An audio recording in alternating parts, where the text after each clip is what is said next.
Well, it's a little bit past 10:30, our starting time, but we're waiting on a few members to come in to join us. We may hold off on approving our minutes from our last meeting until we have a quorum, maybe in the next meeting, but we will be able to go forward with the presentations for today. Before we get started, I'd like to ask Representative Lewis if he'd lead us in the pledge, please. Please stand.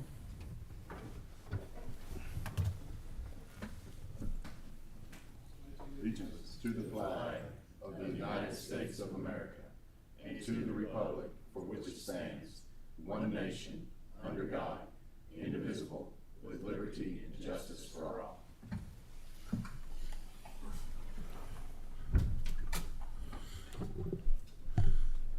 Welcome to the Budget Review Subcommittee on Education. This is our second meeting of the year. Does any member have any special guests they would like to introduce before we get started? Seeing none,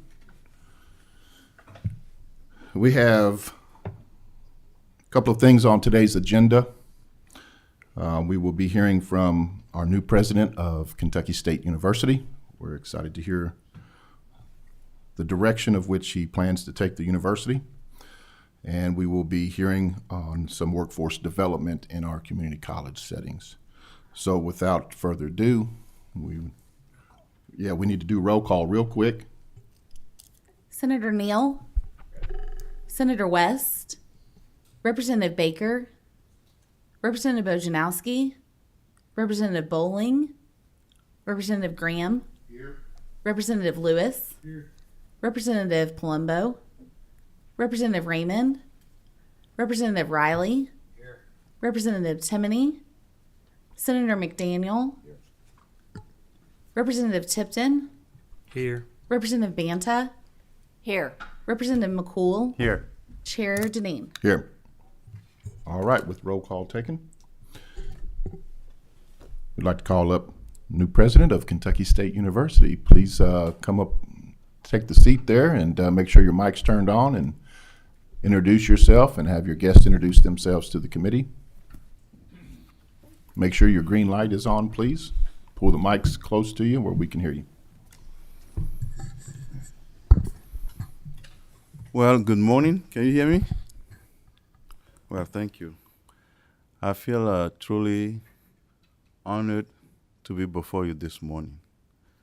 So I'm here with Chair Dukes, who is the board chair, and then Mr. Powell, who is from CPE, helping us with the MIP. Well, briefly, I will, even though some of you may already know me, I will still briefly give you my background. I came from BCTC, where I've been for the past 4.5 years. And prior to BCTC, I spent my adult life in Ohio, living from southern Cleveland to Mansfield, to Dayton, to Columbus, and back to Dayton, back to Mansfield before coming to the Commonwealth. And it's been a great ride. So coming to Kentucky State University, I feel very excited. Although we have some challenges, I'm here to share with you that we have great opportunities ahead of us. I think KSU's best days are ahead of us. But in the short term, immediately, what I'm focusing on is the budgetary situation, which I know is dear to all of you. You want to hear more from me. So I want to tell the committee this morning that we're going to balance the budget. We will make sure we balance it, no matter what it takes. We're going to balance it. We also have started the process of improving the internal control system. We have to have a strong, robust internal control system in place to prevent the university to go back to where we've been for the past few years. So that's another one of my goals. And the next one is to make sure we get enrollment back into a positive territory. We need to grow enrollments. Having done all these three, we also need to look at the academic offering. Are we offering programs that the Commonwealth of Kentucky need today? So that's something that I've already started with my provost and the academic team. So I wouldn't go into too much detail, but I will just give you a high-level updates. We'll be looking at STEM heavily. That's what the Commonwealth needs today. So KSU is going to be part of the solution in helping solve some of our urgent workforce needs. So STEM is going to be one of my top priority. And we will look at healthcare as well. As we all know, it's not new to all of you that nursing is a big thing, and as well as other allied health programs that we will be focusing on. Education is another one. KSU is going to play a key role, providing a teacher of color to the Commonwealth. So in a nutshell, those are the things that I have on my radar that I'm actively working on. It's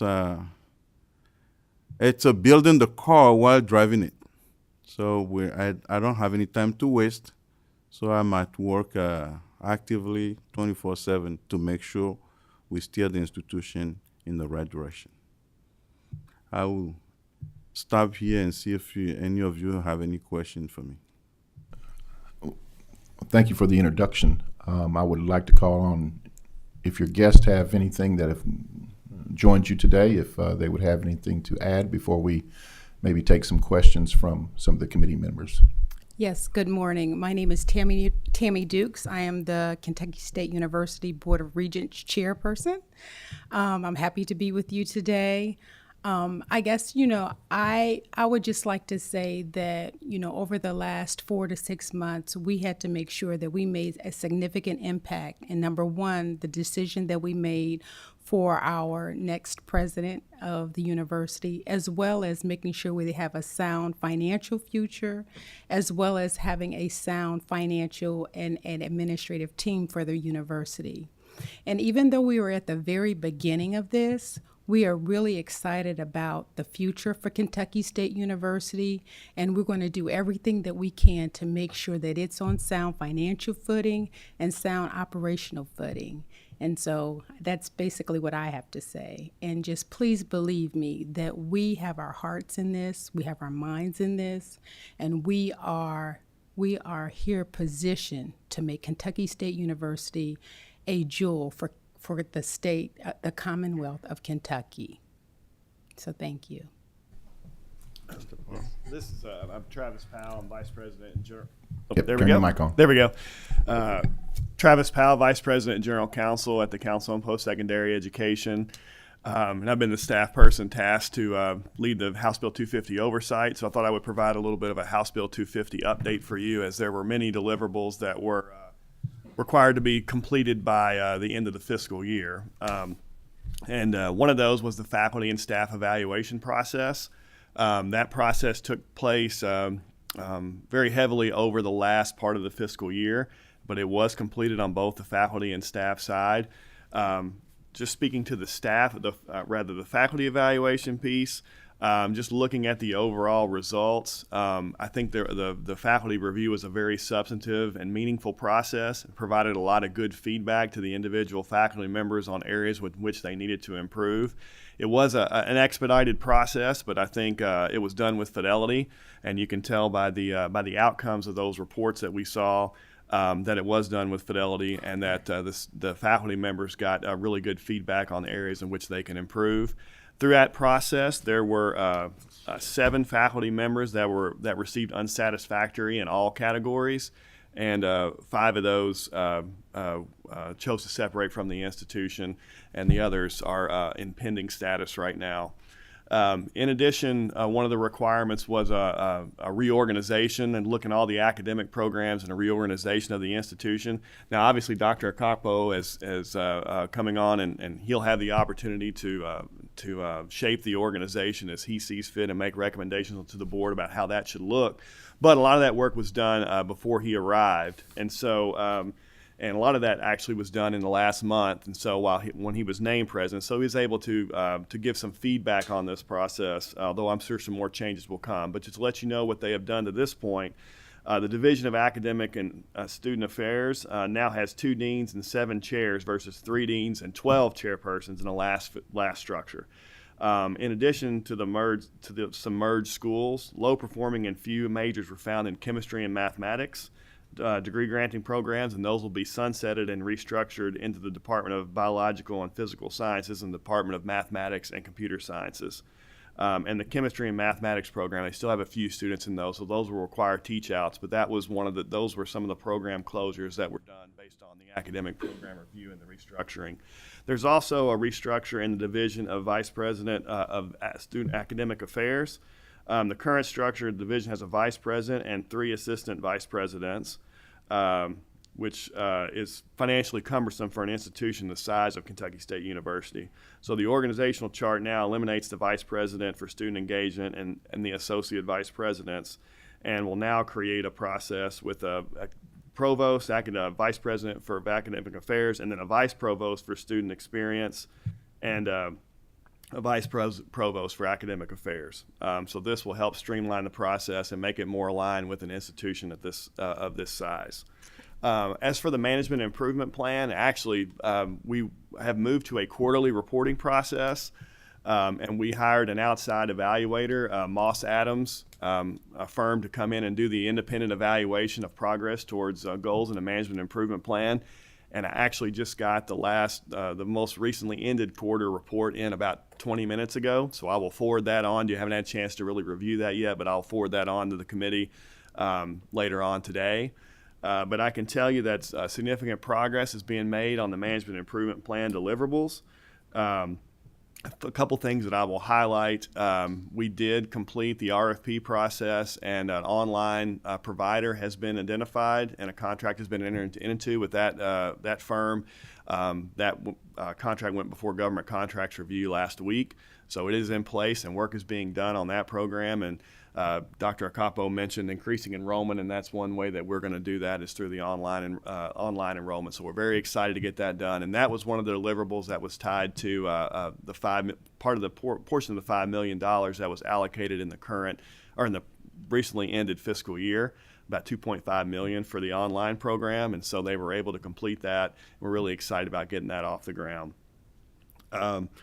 They also completed some deliverables around their endowment, and to provide proper accounting and be able to actually use those endowment dollars to help fund scholarship for students.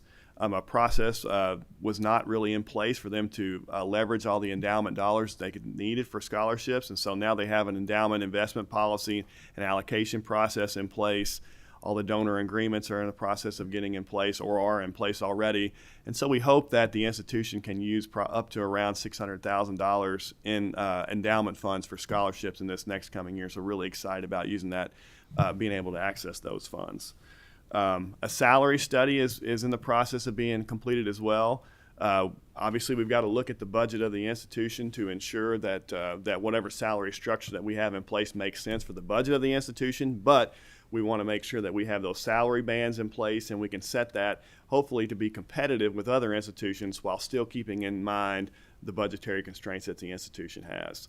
One thing that I'll also mention too that the board I think was very wise in doing, considering the timing of Dr. Capo coming on and the budget process starting for the next fiscal year and adopting a budget, they are going to actually come back and look at the budget again in the next 3 months, give him some time to take a look at all the expenditures, all the different budget units, see what enrollment's going to look like in the fall and what it's projected to look like in the spring to more accurately set the budget for the next fiscal year. So if you need to make changes to it in September, Dr. Capo will have a chance to do that. And I thought that was very wise of the board to require him to come back in 3 months to potentially revise the budget and give them an update on where the institution actually is. So long story short, we're making progress. Really excited to have Dr. Capo on board.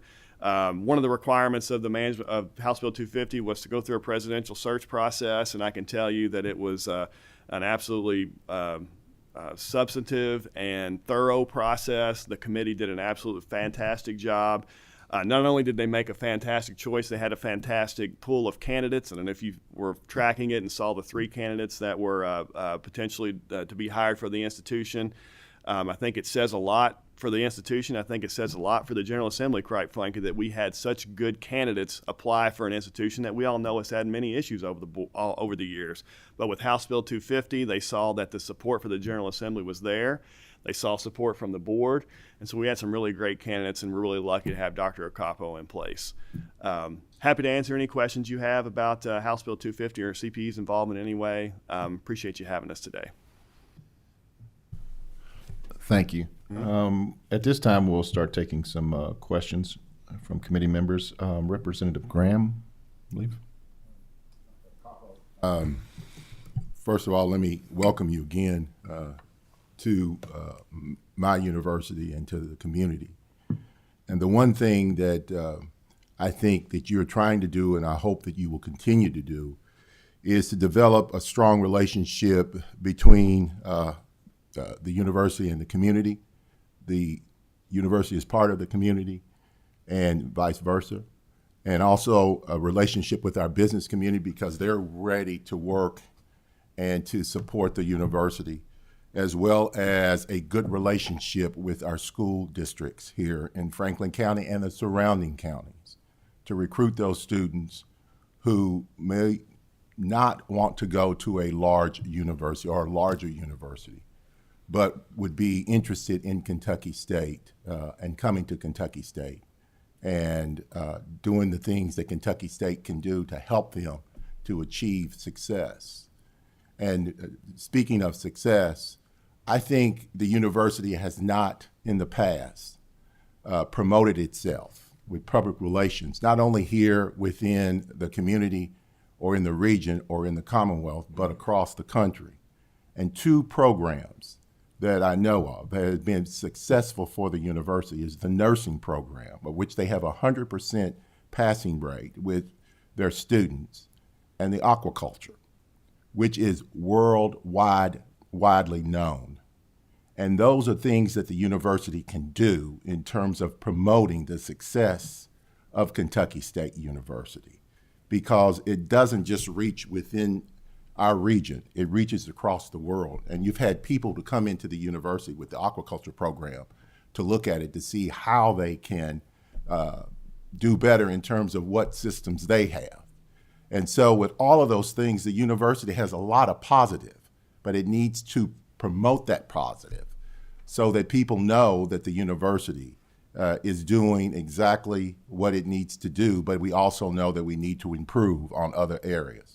And so I congratulate you on your appointment, but I also want to work with you, and I think everybody here in the General Assembly is willing to do that. And we want to also maintain what Kentucky State is. It is a historically black institution, or an institution that was created for that, but it's not excluding anyone to come. And so I'm supporting you in all ways that I can. All I ask is that you keep me informed as much as possible. My door is open, and I hope your door is open to us as well. But thank you for taking on this challenge, and God bless you, and whatever we can do, please don't hesitate to call on us when you need to do so. Thank you. Thank you, sir.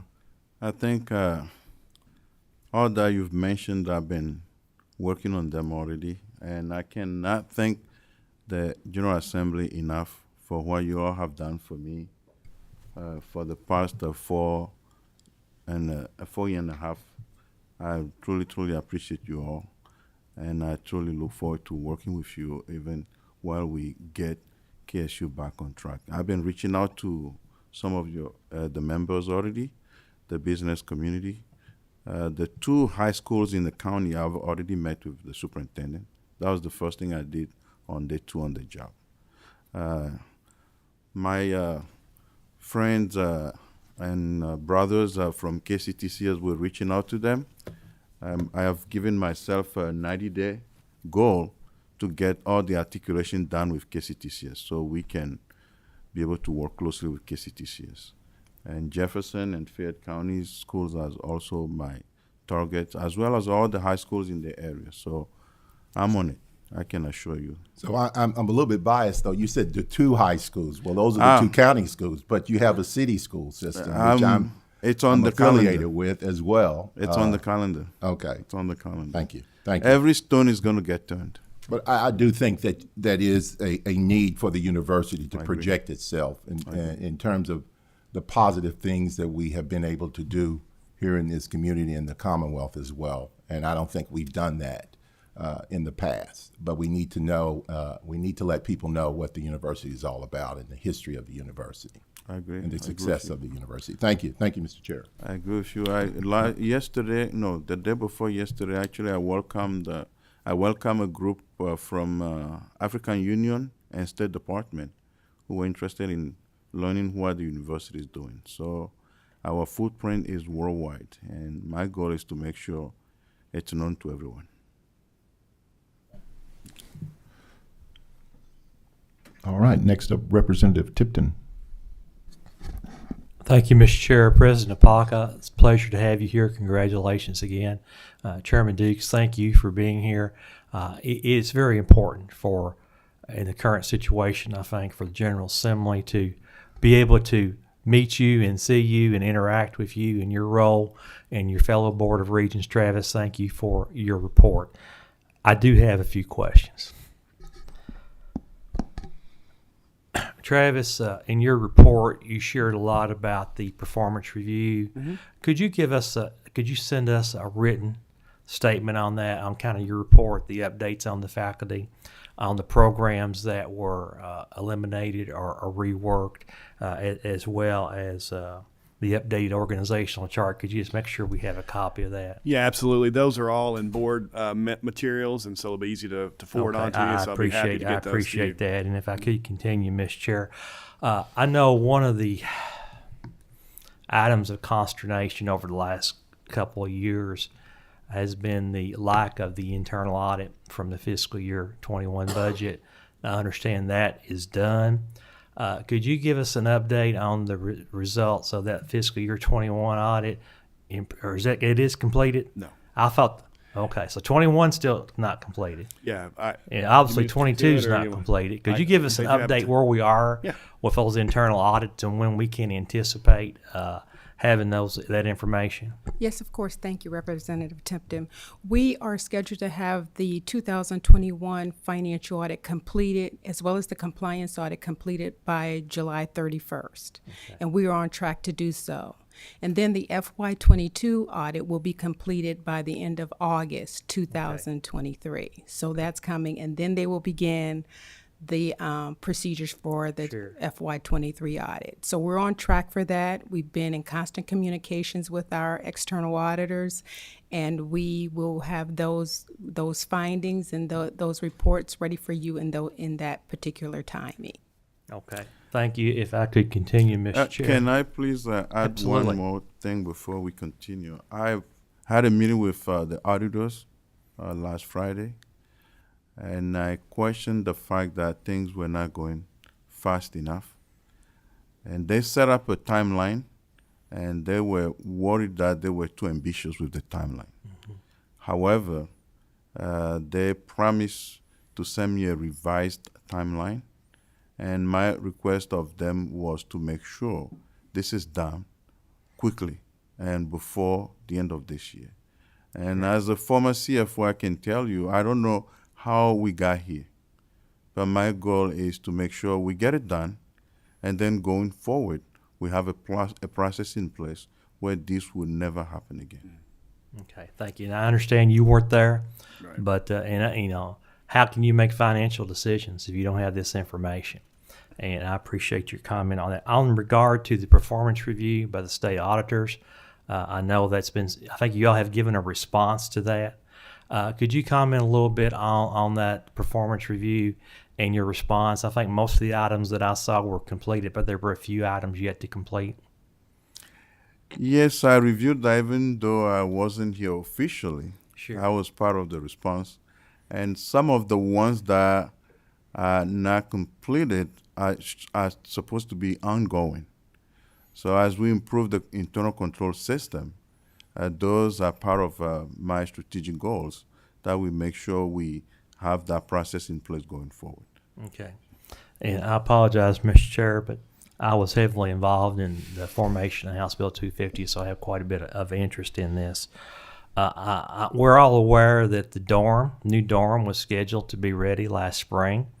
We're going to be counting on the spring revenue from that, and there's payment due next year, and you're only going to have half years of revenue. Have you all made plans, or do you have a plan on how to satisfy that bond payment?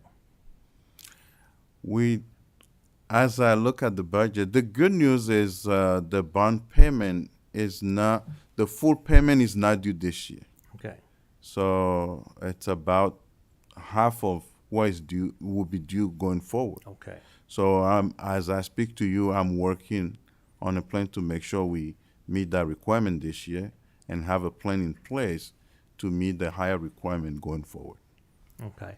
And I'll ask one more question, then I'll stop, right Mr. ahead. Chair. I know that one of the issues we mentioned the new dorm has been the condition of facilities. I know there was a request in the 22 budget year for a new nursing facility.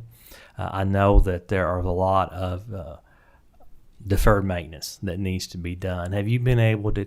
I'm confident you're going to have a plan for us before 24 session, but could you, where are you right now in the condition of your facilities? I know last year there was a lot of discussion about a lot of work, last minute work had to be done before students moved in. And where are you on, and I know you've have outsourced a contract on taking care of facilities on campus. Where's the state of that at KSU right now? Representative Tipton, I like to be transparent and honest. What I will tell you is that contract does not make any sense to me. So 2 weeks ago, I invited the senior management of Sodexo to my office and made it clear to them that they have failed the university. 5 months into the contract, nothing major was done. And I've given them 30 days to get their act together, or I will cancel the contract. And as I speak to you, I have a transition plan in place to make sure going forward, a year from today, we don't run into that same problem. I've toured all the dorms, and I can tell you some of them, for lack of a better word, looks like Ukraine.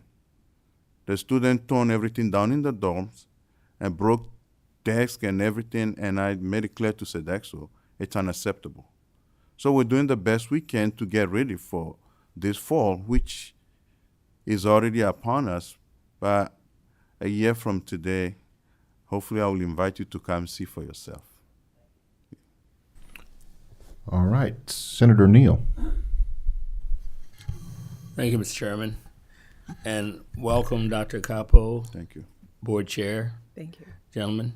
I'm really excited about what I'm hearing here, and I appreciate the questions that have been asked by Representative Tipton, getting right to the point. And we know there's a journey that has to be undertaken here. But I want to know, let me put it this way. I would like to see that for you not to be timid about what you need the legislature to do in this role. The legislature is complicit historically in what has happened at Kentucky State. And we have a responsibility because of its historical value, and what it offers us going forward to make sure that this is a success story. So these critical questions that are being raised here are important to answer because they are going to give confidence as to how the legislature is going to respond at this juncture. But I just want to caution Mr. Chairman and everyone concerned that the legislature must give proper time and support in order for this to be successful. We don't want to be the antagonists, and I don't think we are. I think we want to be in a support role with accountability. So there must be accountability on both sides, from my perspective. And there are a lot of issues I have not raised at this point because I propose that it's better to build than to tear down.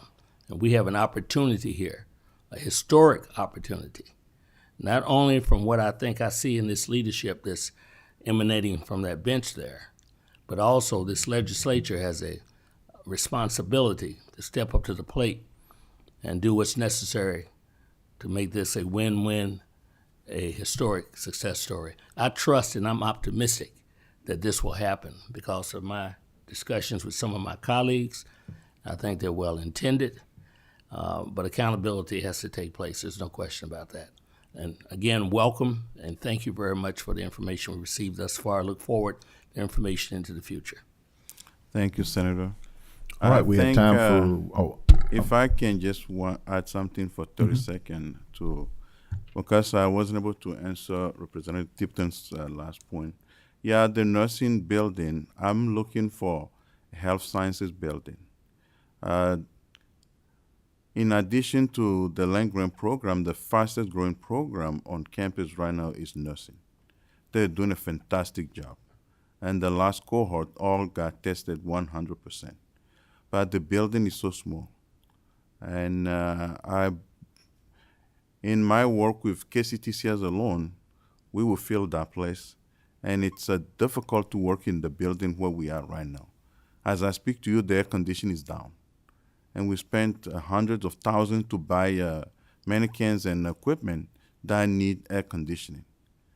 So the space is too small, the space is too old, and the HVAC system is not working. So I know I'm very grateful to this body, and I'll be coming to you all with a request for a new building so we can have a health sciences building, a lot that we can be doing to help the Commonwealth that we have not been doing. So it's going to be part of my plan. Hopefully I will come back to you in the future and let that plan out to you.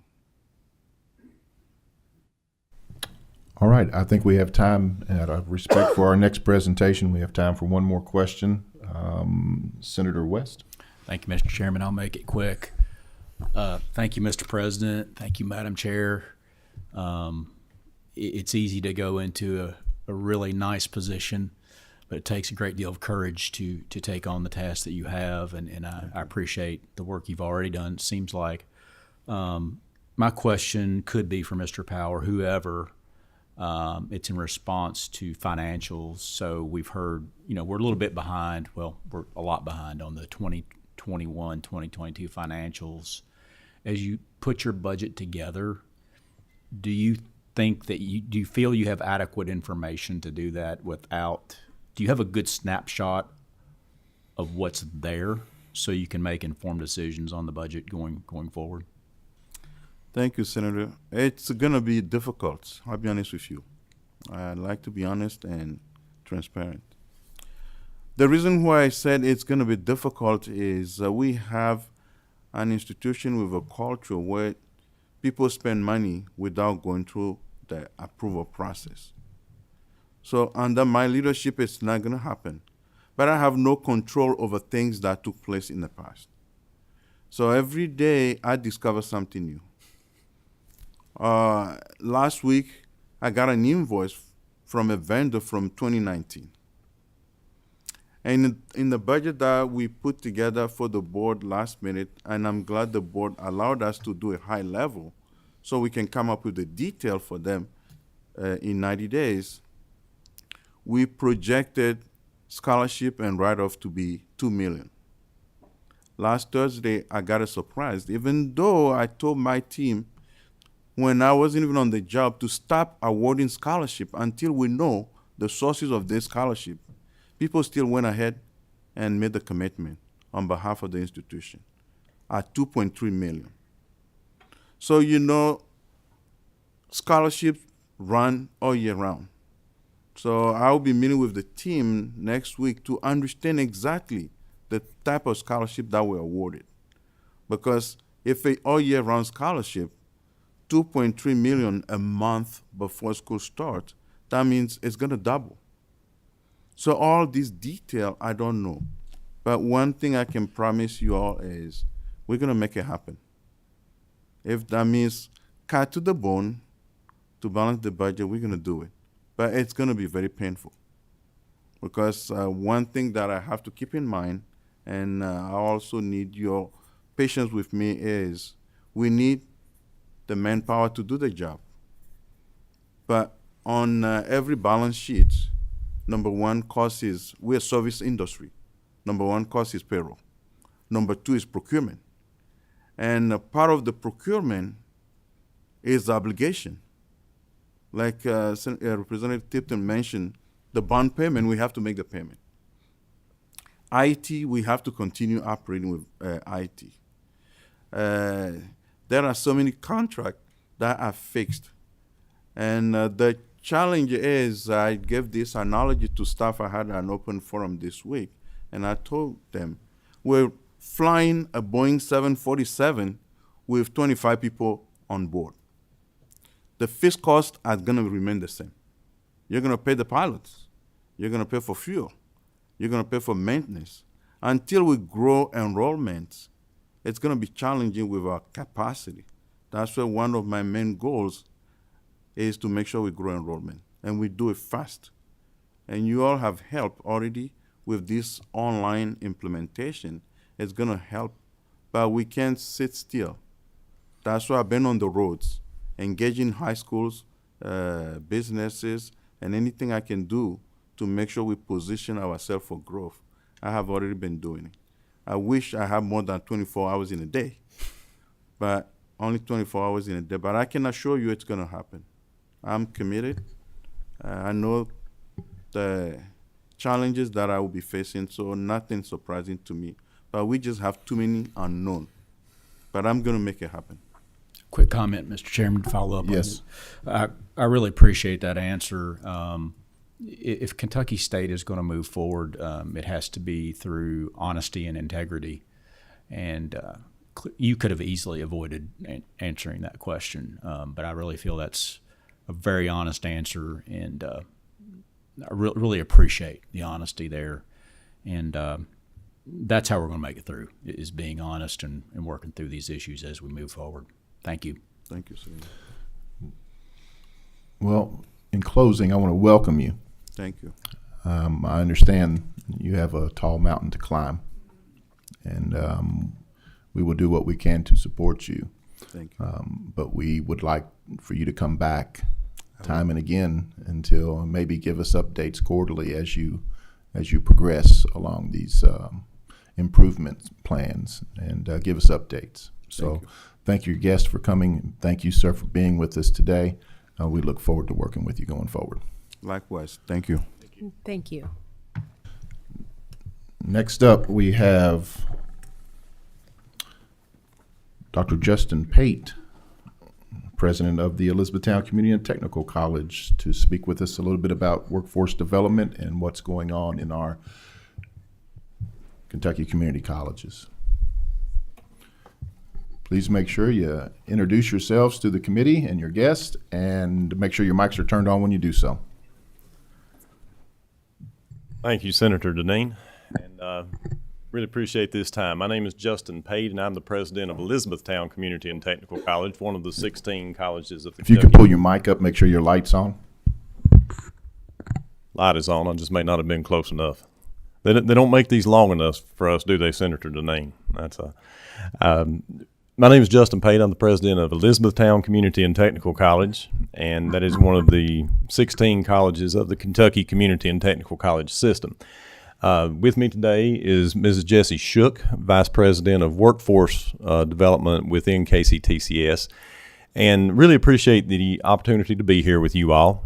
We were asked to come in and share a little bit about the workforce education work that we do for the Commonwealth, and also to share a little bit from a college perspective and system perspective about how we are different from other four-year institutions and what it is that we truly do. So we're going to do a little bit of that, and we do really appreciate what you do. You've got an enormous task and a lot of decisions to make when you're deciding budgets. So we just wanted to share a little bit with you about what we do. So I'm going to turn this over to Mrs. Shook to talk a little bit about the workforce of KCTCS. Wonderful. Thank you so much, Dr. Pate. I'm going to start with a brief introduction. I know most of you are very familiar with our system, but we want to underscore our impact on workforce development. We are the largest provider of skilled talent in the Commonwealth, and because of our geographical reach, more than 90% of Kentuckians are within a 30-minute drive of a KCTCS campus. This is incredibly important because we provide access to all Kentuckians to both short and long-term training programs that lead to family supporting wages. Our programs are directly aligned with local and regional labor market needs. We work hand in hand with employers every single day to ensure that the programs we are offering and the capacity of those programs meet those local labor market demands. You may know that often labor market data lags behind real-time needs, and so it's imperative that our staff truly build partnerships with these companies to understand, is there an upcoming retirement wave that is adversely impacting their ability to retain talent? Those are the types of real-time data points that we stay apprised of in order to ensure that we're meeting that labor market need. About 14,000 KCTCS students transfer to four-year institutions every year, positioning themselves to attain careers with even higher wage earning potential. And so the key point that I want to leave you all with on this slide is that all higher education is in fact workforce development. Whether our students are pursuing a 6-week CDL certification and can find employment making $70,000 to $80,000 a year, often with a job opportunity before they even complete that CDL credential, or they're pursuing a 2-year associate's with the intent to transfer to one of our amazing institutions like KSU, they are pursuing these educational pathways to attain gainful employment in the Commonwealth. Our economic impact goes beyond the talent pipelines that we are producing. As a result of our employees and our graduates and alumni in the state, we have a $3.5 billion impact on Kentucky's income. Ultimately, KCTCS as a system increases the Commonwealth's GDP. Investing in KCTCS provides a very significant ROI for our legislature. I mentioned the way in which we work with employers, really trying to stay attuned to their real-time labor market needs. And the majority of our pathways are aligned to the key sectors in the Commonwealth. And so I want to call out a few key statistics here, focusing in on healthcare, transportation and logistics, skilled trades, and advanced manufacturing, where many of our economic development investments have taken place over the last few years. Despite the fact that we face programmatic and funding challenges that Dr. Pate's going to share with you here in just a moment, we've increased our credentials in these key sectors year after year. I want to stop for a second and hone in on the skilled trades industry, because this is one where there are some misconceptions on the narrative of what it means to go into a field in skilled trades.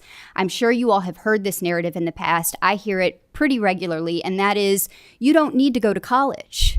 You can have a career as an electrician or a plumber or a carpenter and make a really good living. And I'm sure we've all experienced trying to get an electrician to our homes and having to wait quite some time or having to pay an excessive amount of money for a very basic service. These jobs are future-proof, but these jobs require post-secondary education.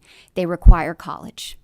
Even if a company has an apprenticeship, they look to KCTCS to provide that classroom instruction that couples with the on-the-job training to ensure that our workers in the skilled trades truly have the experience that they need to be successful in those careers.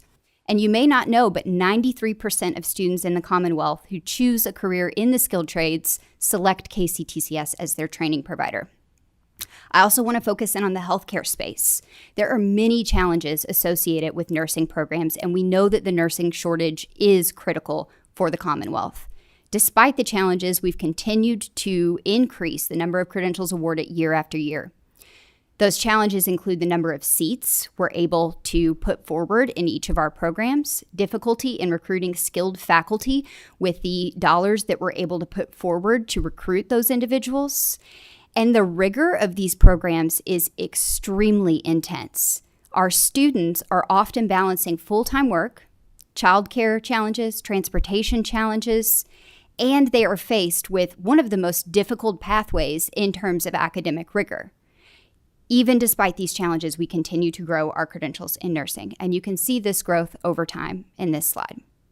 So from 2016 to today, we have had significant growth in each of these key sectors. And this not only is going to position us for increased support for new companies who are locating in Kentucky, but the number of credentials that we are adding to the skilled talent pipeline in the Commonwealth is going to sustain the businesses that we currently have here.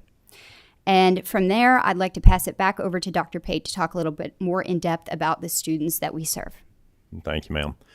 One of the things that I really wanted to leave with this committee was some of an understanding of who we are and a little bit of who we're not. But one of the most powerful things that we do, and although workforce education and technical education is certainly a part of what we do, and it's a very large and important part of what we do, but what we really do is add value to the lives that come to us.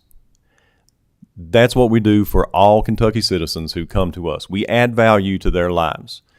In very, very many of those cases, it is through some sort of technical skill or technical education that gives them the ability to do something that they did not have when they came to us and therefore gain employment that they could not have gained. But in all cases, we add value to the lives of our students. One of the key differences between us and four-year institutions is that we are open access. If you have a 2 on the ACT, we will welcome you and we will work with you as hard and as long as it takes to get you up to where you need to be to meet those requisite skills to give you the ability to do something that you could not do when you came to us. Now, for several of those students, it may just be that they can now multiply and divide. That may be as far as we can get them. But we have still added value to their life. We've added value to their lives when they step on our campus and interact with professionals in a professional environment. That's something they may have never done in their entire life. And they may not get a credential with us, but we have changed them. And we have added value to their home, their family, their community, because they have seen a different way of thinking and doing. Now, our entire purpose, our desire, is to get them through and get them that credential that gives them the ability to go out and get that job. But it takes us a different path many times to get there. So we do require a little different thought process. Our students don't stay with us in dorms. We don't have sports activities for them to take place in and go and watch ball games. They drive to us, they go to a class, they drive back to a job or back to their family. They're commuters. So we're a little different than that four-year environment. But the greatest difference, I think, is that when you look at the percentage of our graduates that stay in the Commonwealth, I can tell you that investments in KCTCS are investments in Kentucky because it's 90+% at all of our colleges of the students who graduate from our institutions that stay in Kentucky and take Kentucky jobs. So we feel a responsibility as we're talking about, enrollment numbers. We're not just trying to build a college profile or a budget. We're really trying to build the Commonwealth because we know the more students who come to us, the more students who are going to choose to remain in the Commonwealth. We are very proud to say that most of our students do graduate debt-free. I know that's always a big discussion point amongst the legislature, as it should be. But even the students who do acquire debt with us acquire much less debt than they would by spending 2 years in a four-year institution. Of course, a lot of that has to do with the cost of living associated with dorms and meal plans and those kinds of things. But We are very proud of the work that has gone into both you expecting us to keep costs down and our ability to do so.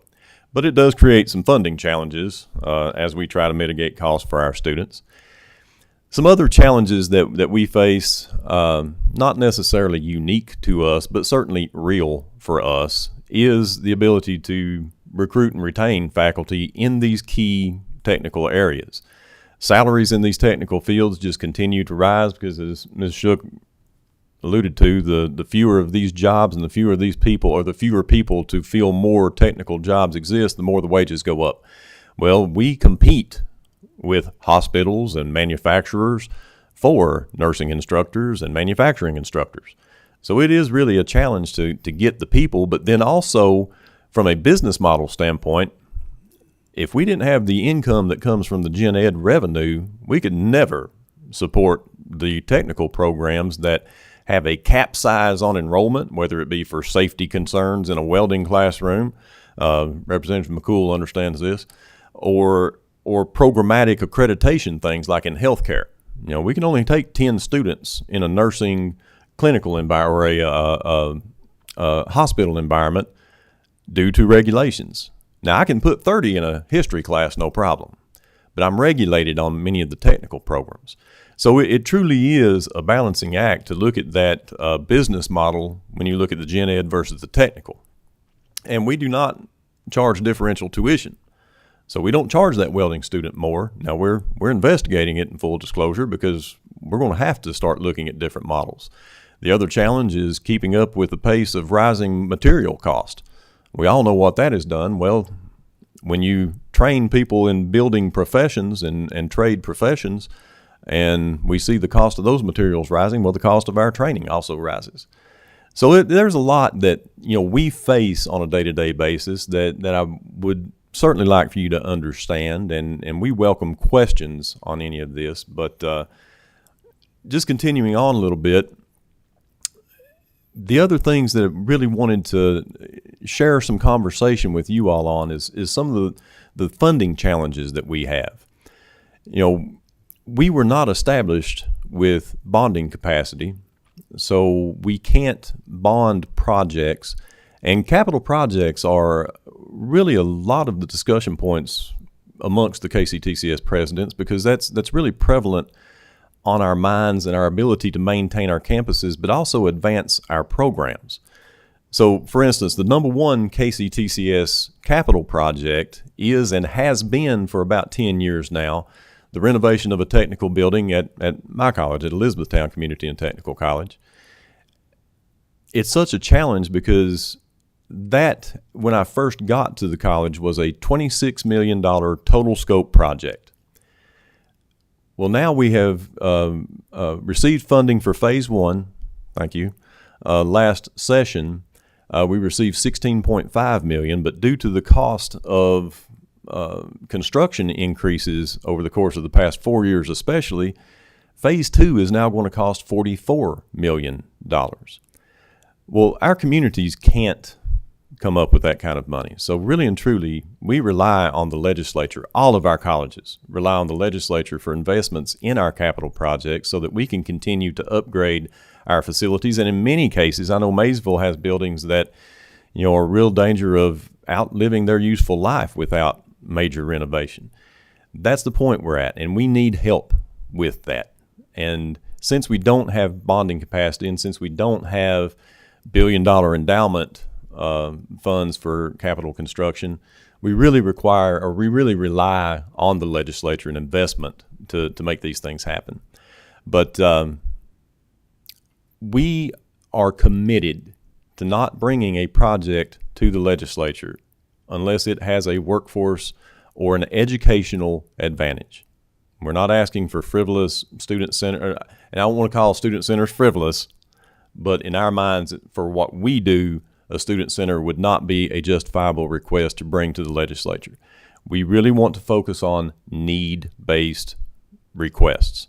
But when you see those, that's what I wanted to leave you with, is that we have vetted. This is a need. Very briefly, I'd like to share with you all some of the innovations that we're doing related to workforce development, and I'll be very brief for the sake of time. We work very closely with the Cabinet for Economic Development to ensure that when new companies or expanding companies are considering Kentucky for those investments, they have dedicated liaisons to help them navigate the workforce ecosystem here. That includes often providing incentive funding via our KCTCS Trains Fund to support their development of their new hires. We're also working on enhancing our employer partnerships and really looking at moving towards transformational models of partnerships. So historically, many companies have been able to benefit from talent pipelines that they have not invested in, but that is simply not the case in today's economy. So we're looking at our intersections with companies. Are they participating on an advisory board, but they might be a great candidate for assisting with a mentoring program? That helps to increase our students' awareness of career opportunities and increase their social capital, which is very important for our students considering the demographics that Dr. Pate just described. So we're looking at how we're working with these companies and really trying to deepen the breadth and the scope of those relationships, moving from transactional to transformational. We're very close to announcing the launch of Education First Employers. Circling back to that point about debt, billions of dollars are left on the table every single year from companies who are allocating tuition benefits but are not utilized by their existing employees. This is very important because this is a recruitment tactic for these companies. And every day you're seeing more and more announcements that companies are coming forward and they're saying, we will pay the entirety of our employees' educational trajectory.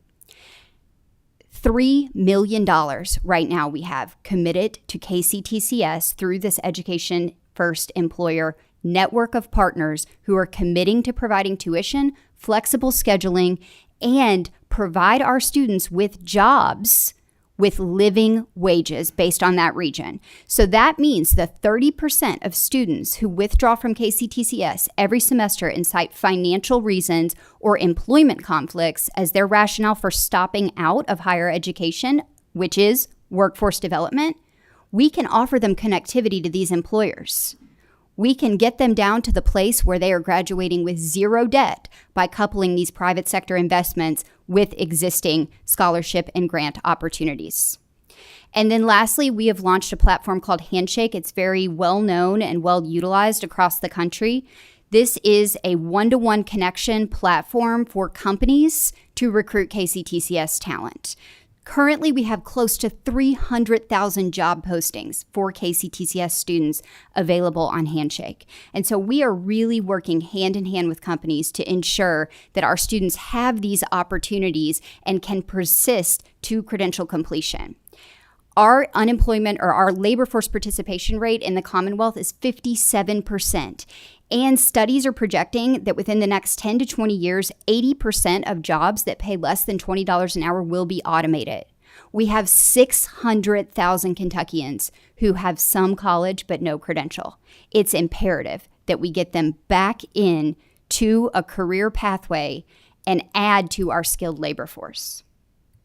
I'll wrap this up quickly because we really do want to invite your questions. But, you know, all of this is just a part of what we do, and what we really are looking at is going forward. And there are so many opportunities for us. The Work Ready Kentucky Scholarship continues to be a blessing passed down from the legislature, and we are continually thankful for that.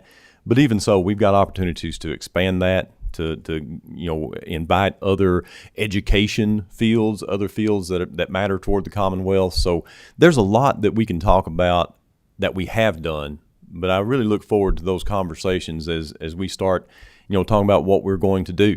You look at the Central Kentucky I-65 pipeline and the growth that is happening all up and down from Louisville to Bowling Green. Our colleges are responding. Our colleges are working with these companies. Out in Eastern Kentucky, any new company that comes in is talking to their local college about what they can do together for the workforce. So KCTCS really is a partner in this. We all are together, and we're pretty excited about where we're going. So, Senator Deneen, I will stop and invite questions. Any questions from anyone on the committee? Representative McCool. Thank you, Mr. Chairman. No question. Just want to make a few comments, if I may, Mr. Chair. First of all, I do value very much what KCTCS has done throughout the years because it is very vital for our state and Commonwealth to have those trainings available. But I want to really narrow down and drill down into Elizabethtown. And I really appreciate you being here today. You probably don't know this, but I actually taught a class at E-Town, several classes at E-Town, with a fellow colleague of mine, Tim Turner, which I consider the best welding teacher that we've ever run across. Unfortunately, we lost him a few years ago. But above and beyond what Elizabethtown has been doing, it's not only the certificates and diplomas and those type of things, but you're doing standards recognized by industry. And if you haven't heard of these certified welding inspectors or certifications that they offer at Elizabethtown, it is very recognizable among the industry world.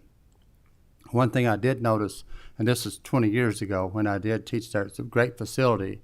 However, it was small.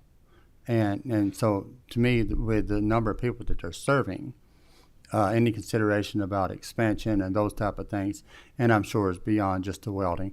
And I believe, I'm not sure if he's still there, but one of Tim's former students, Jared Spalding, was there, and I hope you can keep him because I know he can go out and make more money as certified welding inspector. There's no question about that. I mean, he could make 6 digits easily.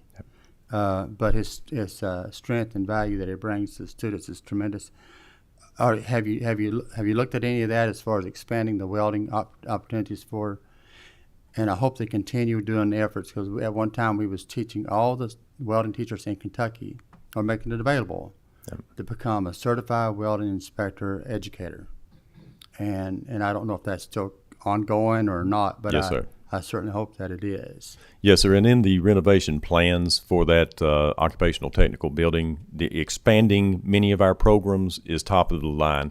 A lot of what we have to do is not necessarily add new programs, but the things like nursing, manufacturing, welding, we need to expand those because the need is greater in those areas than it is for adding a new program.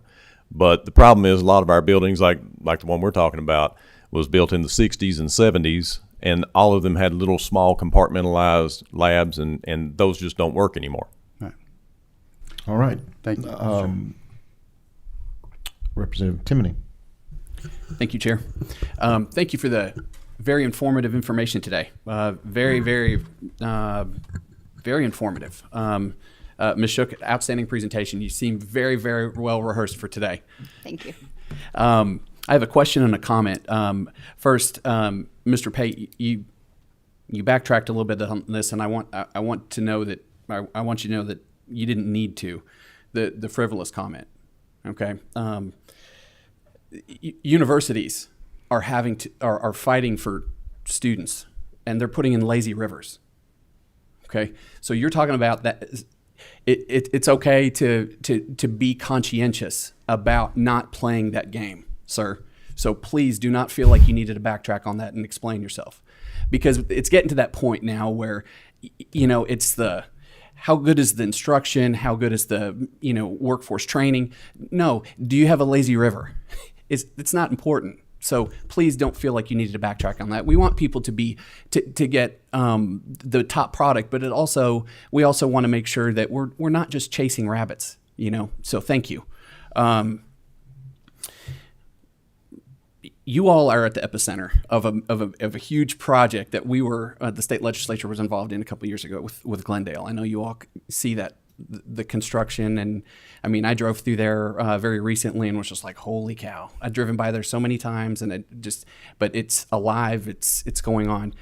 Can you tell me a little bit about the very specific conversations that you all have had with Ford and the battery plant, and how you all have kind of shaped some of your programming? Now, I know some of your programming automatically is going to play into it. They're going to need electricians, welders, but the very specific tasks required for that, because I want us to be prepared when they open the doors that those are Kentucky employees in there, and we did our best effort because we are on display right now, and we need to show up, and we need to do what we can. Well, I'll try to put this into a nutshell, because the college has been involved from the recruitment phase all the way to the announcement, and certainly every day since on building that workforce pipeline. But the investments that the legislature made were critical on this, with the training facility that is going to be on site in Glendale, with the allocation of trains money that is dedicated to projects $2 billion or above. That has really allowed us to offer a great deal of flexibility to them. Of course, this project is very unique in that it is a joint venture agreement from two multi-billion-dollar global companies. So there are some inherent difficulties even with that. So the first thing that I always tell people is, it is not the Ford Motor Company, it is Blue Oval SK. That is a new entity that is developed in conjunction with the Ford Motor Company and SK On from South Korea. So what I can tell you about the training is that, first off, yes, you are correct very astutely in saying that most of what we have applies. About 90 to 95% of what they would look to higher education to provide through an academic program is in place, majority of which is in a field called mechatronics. So through the mechatronics curriculum in KCTCS, we will meet the majority of their higher ed expectations with a lot of tweaking. First thing we're going to have to do is talk about metric conversions in all of our classes. All right, so it's just a lot of tweaking what we're doing. But a whole lot of what we will do is on the non-credit side. In fact, that training facility will be largely used for onboarding their employees who have already been hired for the first maybe 2 to 3 years. When you look at the sheer volume of people who are going to be hired and rolled through an onboarding process, the expectation is that facility is going to be utilized 24/7 for about 2 to 3 years, and we will not have a single academic program in it. So there's a lot of challenges on the budgetary side for us because of that, because there's still the operating costs for the building, but that's what we are working with them to create. It's the ultimate build the airplane as you're flying it kind of model, because they're still writing bylaws as we're talking about trying to develop curriculum. But I can tell you the process is going well, and a lot of it has been because of the investments that you all have made into the infrastructure for training for a project like this. Thank you. I think we have, in the interest of time and other committee meetings, we have time for maybe one more question.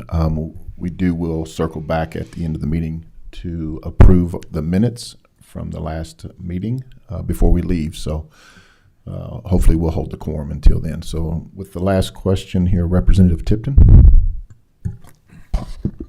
Thank you, Mr. Chair, Dr. Tate, Jesse. Thank you all for being here today. I had the opportunity to visit with colleagues around the country, and they're always talking about their university, their college system, community college system, and I always leave those conversations feeling very good about what we have here to offer in Kentucky, and appreciate your work.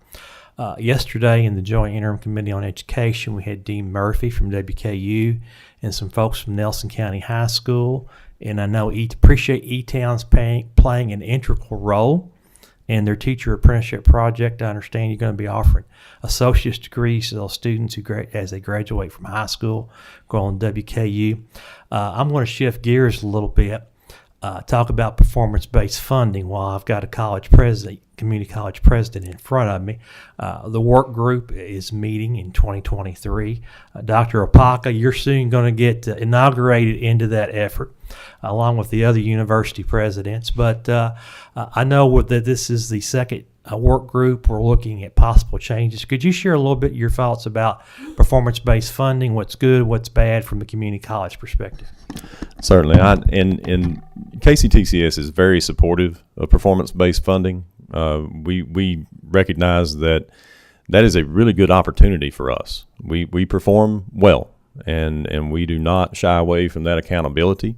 We want it, and we believe that performance-based funding is a good way to go. But I think the biggest challenge that we have seen with it is that we are the only state that ever set it up to where that money each year is not added to the base for the college. It's just in this constant kind of churning cycle the way it is currently set up. So I believe that is one thing that the committee may address this year, or may at least investigate. We've also heard that there are some discussions about how to perhaps further differentiate some of our performance metrics within performance-based funding as a 2-year versus a 4-year college. I think that would be a good advancement to make. But I think the biggest thing that would allow our system of performance-based funding to better serve the Commonwealth is if it would apply to new money that was coming in to the base of the college versus this continual cycle of churning around money, because that's going to be difficult for the colleges, because all of us are going to experience ups and downs, and that kind of volatility within your budgetary process would be difficult to maintain going forward. I think just a couple of tweaks could help solidify that, but also put the money to its intended use. And we fully support that. Well, thank you, Dr. Pate. I do want to kind of touch base on something you said earlier about the role of KCTCS and the role that you all play in really serving the students that may not be traditional students at a 4-year university or institution. The work that I have seen at ECTC is a model for tutoring and getting those students that sometimes are the ones that are first gen, so to speak, graduates and attendees of college. They may not have the academic rigor or standards of others, but I want to applaud your efforts in removing barriers for those individuals.